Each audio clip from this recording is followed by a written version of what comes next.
Барлықтарыңызға қайырлы күн. Менің каналыма қош келдіңіздер. Мен бүгін сіздермен беттегі қарадақтармен күресетін сондай бір сиқырлы маска айтатын боламын. Яғни жұмыртқадан арналған. Осындай бір сиқырлы элемент. Бұл жұмыртқа организмді жақсартады. Бұл жұмыртқаның ақуызында коллаген болады. Терімізге және бұлшық етімізді жақсартады. Бұл ақуыздың нәтижесін өздеріңіз көретін боласыздар. Кез келген мерекелердің алдында жасасақ болады.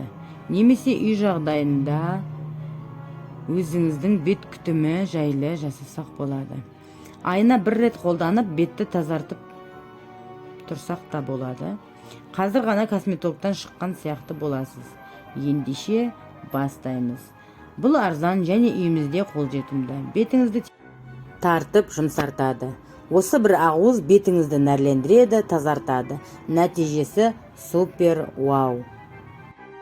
Алдымен осы бір жұмыртқамызды сарыуызынан ақуызына ажыратып алып, ақуызымызды мұқият түйіршігі жазылғанша араластырамыз. Мұқият араластырып болған соң бізге қағазды салфетка керек болады. Яғни бумажный салфетка дейміз ғой. Кухонный бумажный салфетка керек болады. Мен мінекей 4 бұрыштап алдым. Егерде сіздер жылып алсаңыз да болады, қиғыңыз келмесе, ол антистресс. Мінекей бетіміздің қара жерлеріне қағазды салфеткамызды бірінші жұмыртқаның көмегімен жағып алып, одан кейін салфеткамызды жабыстырып, сыртынан кисточканың көмегімен тағы да қайталап жағамыз. Бірер минуттан соң, кепкен соң тартып аламыз.